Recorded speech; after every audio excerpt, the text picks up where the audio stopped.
మన ఫ్యామిలీ అందరికీ హాయ్ అండి. మీరు ఎప్పుడైనా నేతి బీరకాయ పాలకూర చేశారా? నేనేదో ఇది కొత్తగా ట్రై చేయలేదండి. మా అమ్మమ్మ, మా నాయనమ్మ, మా అమ్మ ఈ ముగ్గురు కూడా కార్తీక మాసం వచ్చిందంటే కంపల్సరీగా ఈ కూర చేసేవాళ్ళు. ఎంత బాగుంటుందంటే అన్నం తిన్నాక ఏళ్ళను కూడా వదిలిపెట్టరు, జుర్రేస్తారు. అంత బాగుంటుంది. ఫ్రిడ్జ్లో ఏం కూరగాయలు ఉన్నాయా అని చూస్తే 3 నేతి బీరకాయలు ఉన్నాయండి. పోయిన సంవత్సరం కార్తీక మాసంలో ఈ కూర చేసే విధానం మీకు చూపించాను. అప్పుడు చూడని వాళ్ళు ఇప్పుడు చూసి నేర్చుకుంటారని ఈ వీడియో చేస్తున్నాను అనమాట.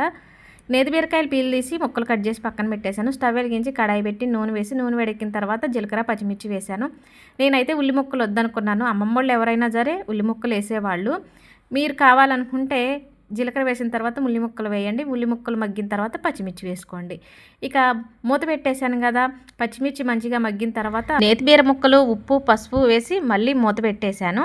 ఒక 5 నిమిషాల తర్వాత మూత తీసి గరిటెతో పచ్చిమిర్చి ముక్కలు అలాగే నేతి బీర ముక్కలు మెదిపి చూస్తే మెత్తగా మెదిగినాయి అనుకున్నప్పుడు స్టవ్ బంద్ చేసి ఇలా పప్పు గుత్తితో మెత్తగా ఈ పచ్చిమిర్చిని బీర ముక్కల్ని మెతుక్కోవాలి. అలా మెత్తగా అయిపోయిన తర్వాత నేను 3 చిన్న బీరకాయలకి ఒక గిద్దెడు పాలు పోసాను. దాన్ని బట్టి మీరు పోసేసుకోండి. పాలు పోసి ఒకసారి కూర అంతా కలయి తిప్పేస్తే నేతి బీరకాయ పాలకూర రెడీ అయిపోయింది. ఇక వేడివేడి అన్నం పెట్టేసుకొని ఈ కూర వేసుకొని బాగా కలుపుకొని తిన్నామనుకోండి, అబ్బబ్బబ్బబ్బా అసలు ఎంత బాగుంటుందో.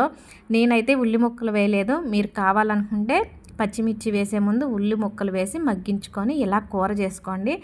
టేస్ట్ అయితే అదుర్సు. ఒక్కసారి ట్రై చేయండి. మరి వీడియో నచ్చినట్టయితే లైక్ కొట్టండి అబ్బా.